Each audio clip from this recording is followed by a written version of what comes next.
2024 లేదా 25లో డిగ్రీ లేదా బీటెక్ చదివారా? సాఫ్ట్‌వేర్ జాబ్ కోసం ఎదురు చూస్తున్నారా? అయితే కోడ్‌జ్ఞాన్ 100 డేస్ కోర్సులో చేరండి. జాబ్ సాధించండి. 2025 సంవత్సరానికి ఆఖరి రోజుది.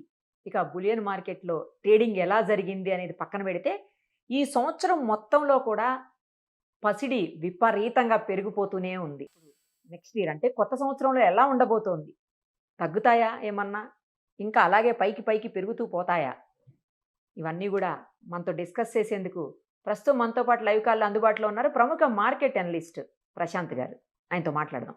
ప్రశాంత్ గారు నమస్తే అండి.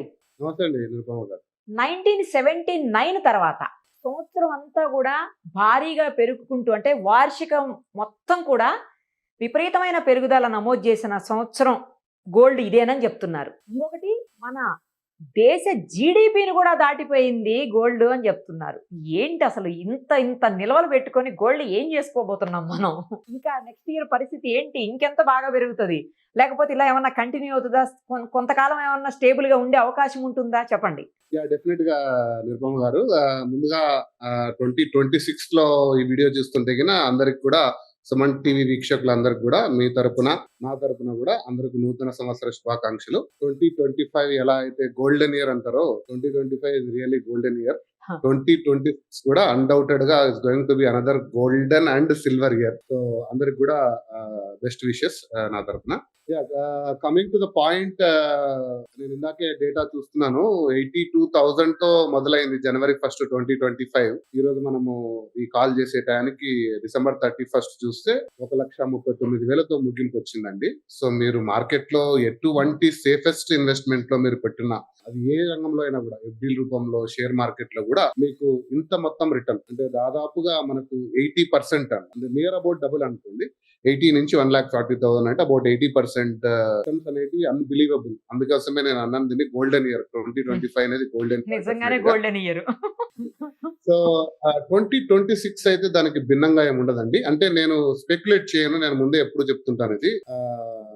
You know it's your discretion. అంటే ఇన్ఫర్మేషన్ ఎందుకు పెరుగుతుంది అనేది మనం ఎప్పుడు అనలైజ్ చేస్తాము. ఎలా ఉండబోతుంది అనేది చేయగలం కానీ ఎవరు కూడా స్పెక్యులేట్ చేయలేము. మరి ఒక 70-80% వస్తుందనే అంచనాతోటి మనం వెళ్ళలేం కానీ స్థిరంగా డెఫినెట్ గా 2026 కూడా అబౌవ్ 20-25% రిటర్న్ ఇచ్చే సాధనంగా ఉంటుందని నేనే కాదు, ఐ థింక్ రీసెంట్ గా గోల్డ్‌మ్యాన్ సాక్స్ వారు కూడా they are predicting ounce dollar అనేది ఇట్ కుడ్ బి అరౌండ్ 5,500 వరకు వెళ్ళొచ్చు 2026 లో. ఔన్స్ అంటే రఫ్లీ అబౌట్ 27 గ్రామ్స్ ఉంటుందండి. అది $4,000 లో ప్రెడిక్ట్ చేశారు. కానీ దాన్ని బీట్ చేసి 4,600, $4,800 గా ఉంది ఇప్పుడు ఒక ఔన్స్. అది అరౌండ్ 5,500 అంటే నియర్ అబౌట్ 20% to 25% రిటర్న్ ఖచ్చితంగా వస్తుంది 26 లో.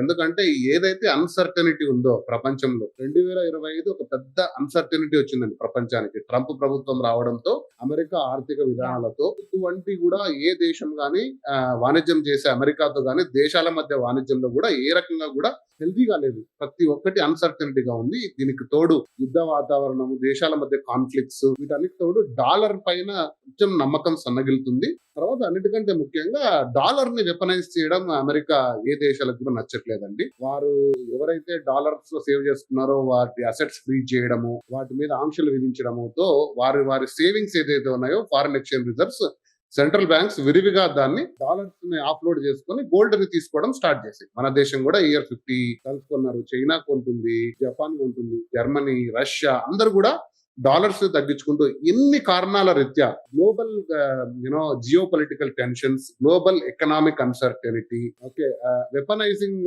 ది డాలర్స్ బై అమెరికా, ఇటువంటి కారణాల దృష్ట్యా గోల్డ్ పై నమ్మకం పెంచుకున్నారు ఇన్వెస్టర్స్. ముఖ్యంగా గోల్డ్ ఎప్పుడు కూడా ఇన్వెస్ట్మెంట్ రూపంలోనే తీసుకుంటారండి ఎవరైనా. మన ఇండియాలో ఆభరణాలని అలంకరణ అనుకున్నా కూడా ఇన్వెస్ట్మెంట్ పరంగా గోల్డ్ కి ఈసారి హైయెస్ట్ మార్క్ వచ్చింది. అంటే ఇతర సాధనాల్లో పెట్టుకుంటే లాస్ట్ క్వార్టర్ లో సిల్వర్ చాలా ఎక్కువ ర్యాలీ అయింది. నేను మరొక వీడియోలో చెప్తాను సిల్వర్ గురించి. బట్ గోల్డ్ అయితే అన్బిలీవబుల్ రిటర్న్.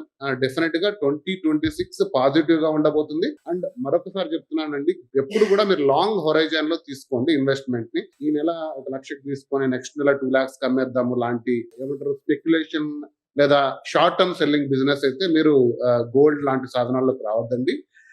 సిప్ విధానంలో అంతకంతా కొంచెం కొంచెంగా తీసుకొని ఒక లాంగ్ టర్మ్ పెట్టుబడి కింద గోల్డ్ చూస్తే మీకు 5 years స్పాన్ లో డెఫినెట్ గా మీకున్న అన్ని అసెట్స్ కంటే కూడా గోల్డ్ డెఫినెట్ గా మంచి రిటర్న్ ఇచ్చే అవకాశం. ఏంటంటే ఇండియాలో ఏకంగా 880 టన్నులు బంగారం ఉందండి.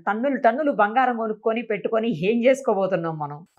అది కేవలం మన సెంట్రల్ బ్యాంక్ అండి. అంటే మన reserve bank foreign exchange reserves మన వచ్చేసి అరౌండ్ 600 బిలియన్ ఉంటుంది. దాంట్లో అబౌట్ 50 బిలియన్ అంటే ఒక 10 to 11% గోల్డ్ రూపంలో ఉంది. మిగతా కరెన్సీస్ ఉంటాయి, డాలర్స్ కానీ పౌండ్స్ కానీ. ఇది మన ఫారిన్ ఎక్స్చేంజ్ రిజర్వ్స్. ఇండియాలో రీటైల్, ఓన్లీ రీటైల్ అంటే మీలాంటి వాళ్ళు నాలాంటి వాళ్ళ దగ్గర ఇళ్లలో సాధారణంగా 20,000 టన్స్ కంటే ఎక్కువ గోల్డ్ ఉందండి ప్రజల దగ్గర. ఆ గోల్డ్ రిజర్వ్స్ ఇంకా పెరుగుతూ పోతున్నాయి. అంటే ఇది సో ఇది నేను చెప్పింది ఇప్పుడు రికార్డు ప్రకారం అనుకుంటా, మీరు చెప్పేది రికార్డులో లేనిది. సో దాదాపుగా థౌజండ్స్ ఆఫ్ టన్స్ గోల్డ్ ఉందండి ఇండియన్స్ Okay. దగ్గర. చాలా గోల్డ్ ఉంది.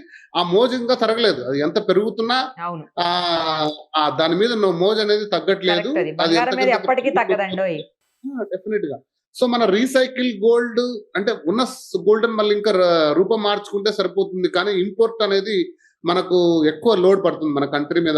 మన కంట్రీలో ఒక గ్రామ్ కూడా మనం మైండ్ చేయట్లేదు. Every gram import from different countries. అది చైనా అయితేనేమి ఇతర దేశాల నుంచి కాదు. సో వీటన్నిటికి డిమాండ్ అనేది తగ్గట్లేదు. మీరు అంటున్నట్టు దాని ఆభరణ రూపం కంటే కూడా ఇన్వెస్ట్మెంట్ రూపంలో ఒక స్థిరమైన భరోసా. ఎందుకంటే దాని మీద లోన్ తీసుకోవచ్చు, చాలా అడ్వాంటేజ్. అవును. కాబట్టి ఆ వాల్యూ అనేది అంతకంతకు పెరుగుతూ పోతుంది. రానున్న రోజుల్లో కూడా అది ఏ మార్పు చెందుతుందని నేను అనుకోవట్లేదు. థ్యాంక్ యూ అండి, thank you so much. Thank you.